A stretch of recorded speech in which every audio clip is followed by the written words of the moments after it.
नमस्कार, KP news के Karnataka bulletin में आपका स्वागत है। मैं हूं अश्विनी आपके साथ। चलिए शुरू करते हैं आज की खबरों का सिलसिला। उससे पहले एक नजर आज के मुख्य समाचारों पर।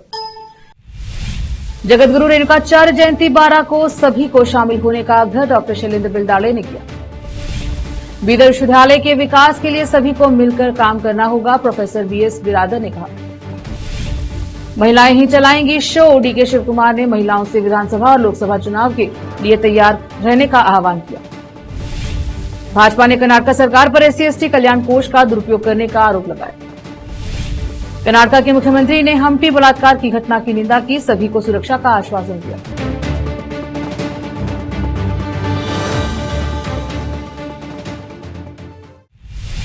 समाचारों का सिलसिला शुरू करते हुए देखते हैं समाचार विस्तार से। जगदादि जगतगुरु रेणुकाचार्य जयंती कार्यक्रम के स्वागत समिति के अध्यक्ष एवं बीदर दक्षिण निर्वाचन क्षेत्र के विधायक डॉक्टर शैलेंद्र बिलदाड़े ने कहा है कि इस महीने की 12 तारीख को सुबह 11:30 बजे 18 संप्रदायों के गुरु जगदादि जगतगुरु रेणुकाचार्य की जयंती में सभी समुदायों के नेताओं को भाग लेना चाहिए और इसे सफल बनाना चाहिए। रविवार को शहर के जिला प्रेस हाउस में एक संवाददाता सम्मेलन को संबोधित करते हुए उन्होंने कहा कि इस महीने की 12 तारीख की सुबह जिला कलेक्टर कार्यालय परिसर में जगतगुरु रेणुकाचार्य के चित्र की पूजा अर्चना की जाएगी। इसके बाद सुबह 9:30 बजे जगतगुरु रेणुकाचार्य के चित्र की भव्य शोभा यात्रा निकाली जाएगी। जुलूस Shivaji Chowk, Basaveshwar circle, Mahavir circle, Bhagat Singh circle, Ambedkar circle, General Cariappa circle, Hardaiya circle, Mohan market, Rotary circle से होते हुए डॉक्टर चन्नबसवा पट्टदेवरू थिएटर पहुंचेगा। वहां मंच कार्यक्रम होगा। इसी बीच एकता फाउंडेशन के अध्यक्ष रविन्द्र स्वामी, विश्व हिंदू परिषद के नेता रामकृष्णा, समुदाय के नेता शिव कुमार स्वामी, वामुलगी वरदैया स्वामी, ओम प्रकाश रोटे और अन्य ने प्रेस कॉन्फ्रेंस में मौजूद रहे। कैमरामैन महेश जिगे का कवरेज।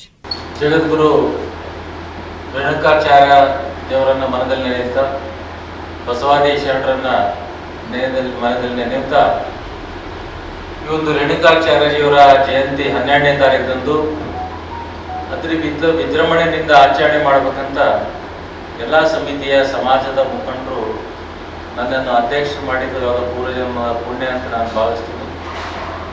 12ನೇ ತಾರೀಕಿಗೆ ಜಿಲ್ಲಾಡಳಿತ ಹಾಗೂ ಜಿಲ್ಲಾ ಪಂಚಾಯತ್ ಹಾಗೂ ಉತ್ಸವ ಸಮಿತಿ ವತಿಯಿಂದ ಬೆಳಿಗ್ಗೆ 9 ಗಂಟೆಗೆ ಜಿಲ್ಲಾಧಿಕಾರಿ ಕಚೇರಿ ಒಳಗಡೆ ಭಾವಚಿತ್ರಕ್ಕೆ ಪೂಜೆ ಹಾಗೂ ಮೆರವಣಿಗೆ ಚಾಲನೆಯನ್ನು ಅವತ್ತ ಏನು ಸರ್ಕಾರದ ಪ್ರೋಟೋಕಾಲ್ ಇರುತ್ತೆ ಅದರ ಪ್ರಕಾರ ಕಾರ್ಯಕ್ರಮ ಜರುಗುತ್ತದೆ।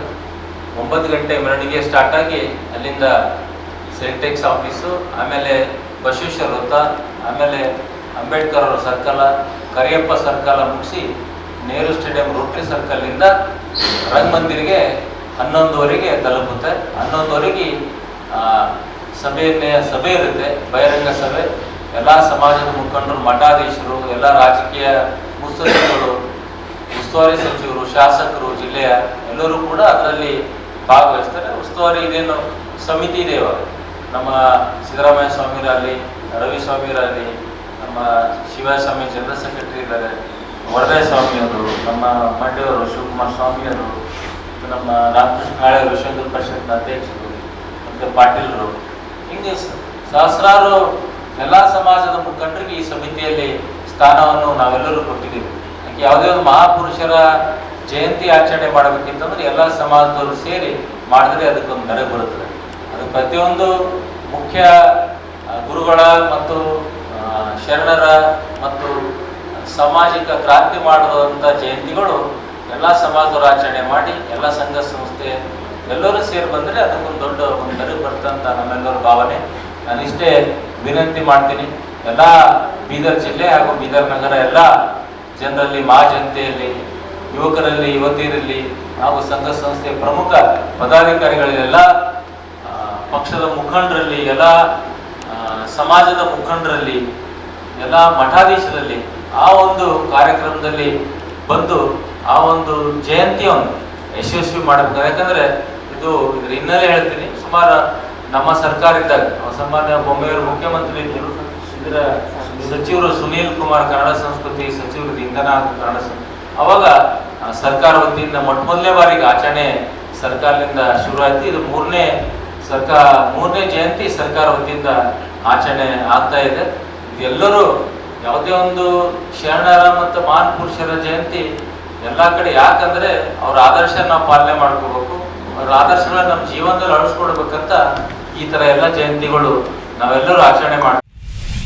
कर्नाटक सरकार द्वारा बीदर विश्वविद्यालय में नियुक्त 6 नए सिंडिकेट सदस्य आज यहां पहुंचे और रिपोर्ट दी। इनमें शिवनाथ पाटिल, माधवराव पाटिल, सचिन शिवराज, विठल दास पियागे, देवीदास पियागे, अर्जुन मथप्पा कनक, श्री अब्दुल सत्तार चंद साहब और श्रीमती वैष्णवी आर पाटिल ने आज सरकार द्वारा दी गई अपनी जिम्मेदारियों पर रिपोर्ट की। इस अवसर पर बोलते हुए बीदर विश्वविद्यालय के कुलपति प्रोफेसर बीएस बिरादर ने कहा कि नए सिंडिकेट सदस्यों के आने से विश्वविद्यालय को विशेष मजबूती मिली है। 322 एकड़ के विशाल क्षेत्र में फैला बीदर विश्वविद्यालय 124 कॉलेजों, 14 स्नातकोत्तर पाठ्यक्रमों और 26,000 छात्रों के नामांकन वाला विश्वविद्यालय है। नए विश्वविद्यालय के सफल होने के लिए सभी सिंडिकेट सदस्यों का सहयोगात्मक मार्गदर्शन आवश्यक है। उन्होंने कहा कि हमें सभी के सहयोग से एक आदर्श विश्वविद्यालय बनाना चाहिए।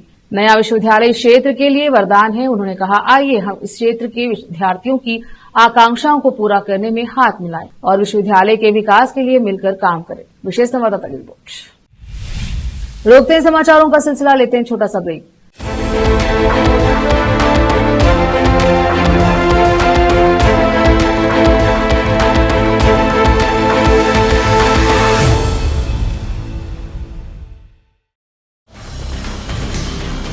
हिंदुस्तान के हर कोने में हम हैं मौजूद।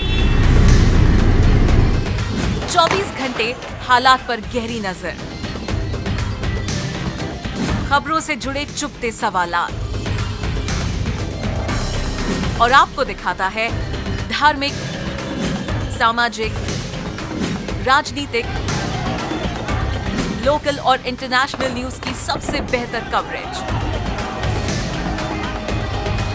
जो आपको रखती है हर पल बाखबर। देश और दुनिया भर की खबर के लिए देखते रहें केपी न्यूज 24/7।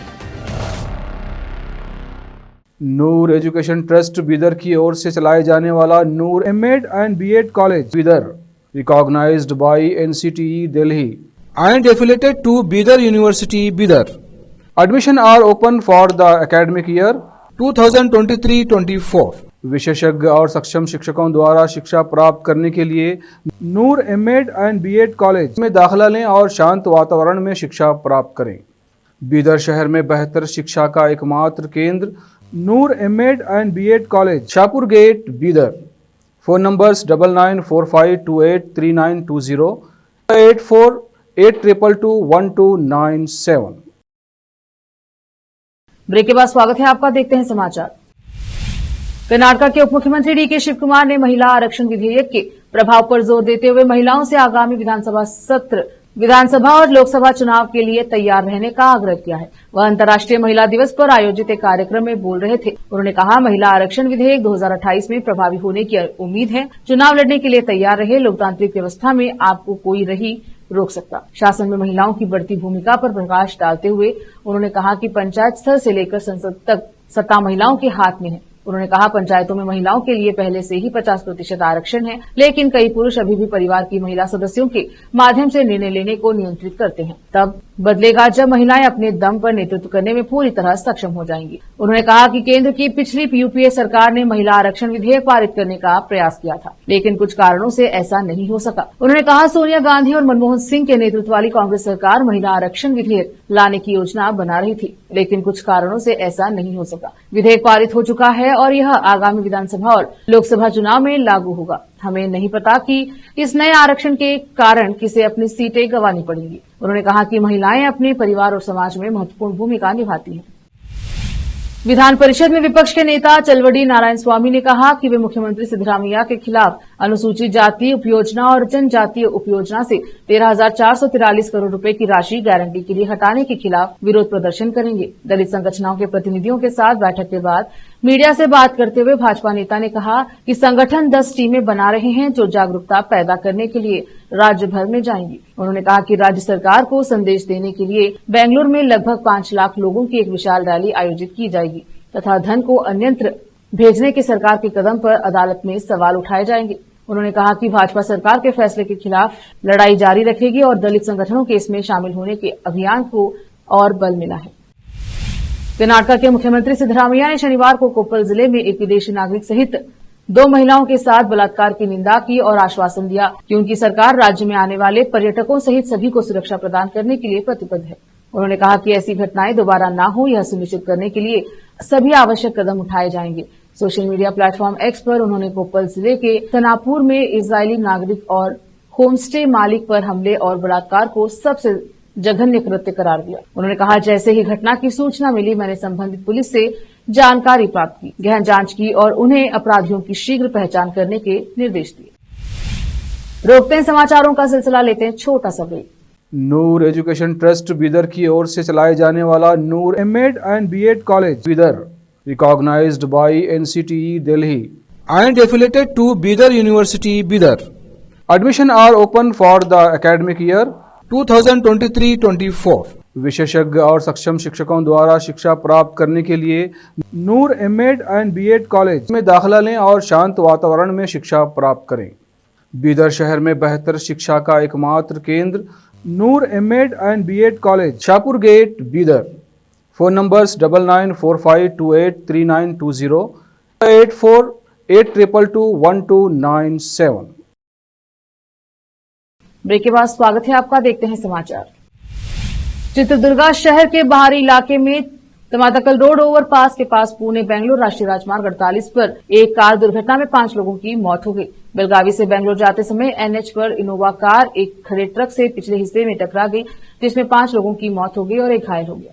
मृतकों की पहचान बीएमटीसी के सेवानिवृत्त कर्मचारी 60 वर्षीय शांतमूर्ति, 52 वर्षीय रुद्रस्वामी, 50 वर्षीय मल्लिकार्जुन और 60 वर्षीय चिदम्बरचार के रूप में हुई है। एक अन्य व्यक्ति की पहचान अभी नहीं हो पाई है। घायल को चित्रदुर्गा जिला अस्पताल में उपचार के लिए भर्ती करवाया गया। पुलिस के अनुसार दुर्घटना का कारण तेज गति से वाहन चलाना और लापरवाही थी। 6 यात्री बादामी के सवादत्ती यल्लम्मा और बनशंकरी मंदिर के दर्शन करने के बाद बेंगलुरु लौट रहे थे।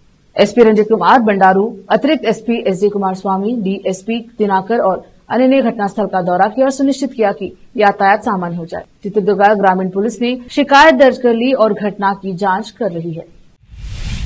पूर्व प्रधानमंत्री और जेडीएस सुप्रीमो एचडी देवेगौड़ा ने कहा कि जब तक उनकी पार्टी राज्य में पुनर्जीवित नहीं हो जाती, तब तक वे चैन से नहीं बैठेंगे और उन्होंने इच्छा जताई कि पार्टी के टिकट पर अगला विधानसभा चुनाव करीब 80 महिलाएं लड़े। इसी के तहत उन्होंने अपने पोते और जेडीएस यूथ विंग के प्रदेश अध्यक्ष निखिल कुमार स्वामी को पूरे राज्य में रैलियां आयोजित करने का काम सौंपा। उन्होंने यहां जेडीएस कार्यालय में आयोजित अंतर्राष्ट्रीय महिला दिवस कार्यक्रम में कहा, तुम्हारे निखिल दादा कभी भी नहीं सोएंगे। मैं जानता हूं कि अपनी पार्टी की सुरक्षा कैसे करनी है, जैसे मैं अभी नहीं बताऊंगा। पार्टी संगठन के लिए सभी को मिलकर काम करना चाहिए। मैं रैलियों के लिए भी हर जगह जाऊंगा और युवाओं को निखिल के नेतृत्व में संगठन का निर्माण करना चाहिए। उन्होंने कहा, महिलाओं को ताकत देने वाले प्रधानमंत्री नरेंद्र मोदी हैं, हम उनके साथ हैं और कोई डर नहीं है। भविष्य में कम से कम 50 महिला सम्मेलन आयोजित किए जाने चाहिए, जिसके लिए मैं पैसे दूंगा, भले ही इसके लिए मुझे धन जुटाना पड़े। केंद्रीय मंत्री एचडी कुमार स्वामी आएंगे, मैं आऊंगा और निखिल को पूरे राज्य में यात्रा करनी चाहिए और पार्टी का निर्माण करना चाहिए। उन्होंने कहा, आने वाले सालों में हमारी पार्टी से कम 80 महिलाएं विधानसभा के लिए चुनाव लड़ेंगी। मुझे इसे अपनी आंखों से देखना चाहिए। मोदी ने महिला सशक्तिकरण के लिए कई कार्यक्रम लागू किए हैं, जैसे कि महिला आरक्षण विधेयक लोकसभा में पारित हो चुका है। उन्होंने आरोप लगाया कि जेडीएस ने स्थानीय निकायों में चुनावी राजनीति में आरक्षण लागू करने कमजोर वर्गों को सशक्त बनाया है, वही कांग्रेस इसका श्रेय ले रही है और लाभ उठा रही है। पुलिस ने एक 19 वर्षीय नर्सिंग छात्रा के लापता होने के बाद मामला दर्ज किया है, जिसे शनिवार को बेलगावी के बाहरी इलाके में स्थित शांति बस्तवाड़ गांव में 2 समुदायों के बीच तनाव पैदा हो गया। शनिवार को उसकी मां द्वारा दर्ज कराई गई शिकायत के अनुसार लड़की 22 फरवरी को लापता हो गई थी। शिकायतकर्ता ने आरोप लगाया कि गांव के ही दूसरे समुदाय के एक लड़के जो लड़की के साथ रिश्ते में था ने उसका अपहरण कर लिया। लड़की के परिवार ने आरोप लगाया कि उसी गांव के एक निर्माण मजदूर सदरुद्दीन बेपारी ने 17 दिन पहले उसका अपहरण कर लिया था। इस घटना के बाद गांव में 2 समुदायों के बीच झड़प शुरू हो गई है। एहतियात के तौर पर पुलिस ने सुरक्षा व्यवस्था कड़ी कर दी है। पुलिस सूत्रों के अनुसार लापता नर्सिंग छात्रा की सदरुद्दीन से दोस्ती हुई थी, जो बाद में पिछले 2-3 वर्षों में रिश्ते में बदल गई और लड़की के परिवार द्वारा उनकी दोस्ती पर आपत्ति जताए जाने के बाद दोनों लापता हो गए। पुलिस ने गुमशुदगी की शिकायत दर्ज कर ली है। टिकाऊ गतिशीलता और सशक्तिकरण को प्रोत्साहित करने वाले एक कदम के तहत IIC sustainable transportation IST lab के तहत green urban mobility innovation living lab GUMILL ने शनिवार को मल्लेश्वरम से आर्थिक रूप से वंचित पृष्ठभूमि की महिलाओं को 4 इलेक्ट्रिक ऑटो रिक्शा सौंपे। तालीरू फाउंडेशन और auto rickshaw drivers union ARDU के माध्यम से 4 महिलाओं की पहचान की गई, जिनमें फाउंडेशन के माध्यम से पहचानी गई 2 महिलाओं ने इस कार्यक्रम से पहले प्रशिक्षण लिया और अपने लाइसेंस प्राप्त किए। यह बेहतर प्रथम और अंतिम मील कनेक्टिविटी और स्थानीय आजीविका को मजबूत करने की समुदाय संचालित आवश्यकता से उत्पन्न हुआ। GUMIL की स्थापना जर्मन संघीय आर्थिक सहयोग एवं विकास मंत्रालय BMJD के सार्वजनिक निजी भागीदारी PPP कार्यक्रम के तहत बॉश लिमिटेड की संयुक्त पहल के रूप में की गई थी। शहरी भूमि परिवहन निदेशालय DLAT के सहयोग से भारत और JIJD इंडिया शहरी गतिशीलता, अनुसंधान और नवाचार प्रयासों का संचालन करते हैं। फिर से एक नजर आज के मुख्य समाचारों पर। जगतगुरु रेणुकाचार्य जयंती 12 को सभी को शामिल होने का आग्रह डॉक्टर शैलेंद्र बिलदाड़े ने किया। बीदर विश्वविद्यालय के विकास के लिए सभी को मिलकर काम करना होगा, प्रोफेसर VS बिरादर ने कहा। महिलाएं ही चलाएंगी शो, DK शिव कुमार ने महिलाओं से विधानसभा और लोकसभा चुनाव के लिए तैयार रहने का आह्वान किया। भाजपा ने कर्नाटक सरकार पर SC/ST कल्याण कोष का दुरुपयोग करने का आरोप लगाया। कर्नाटक के मुख्यमंत्री ने हम्पी बलात्कार की घटना की निंदा की, सभी को सुरक्षा का आश्वासन दिया।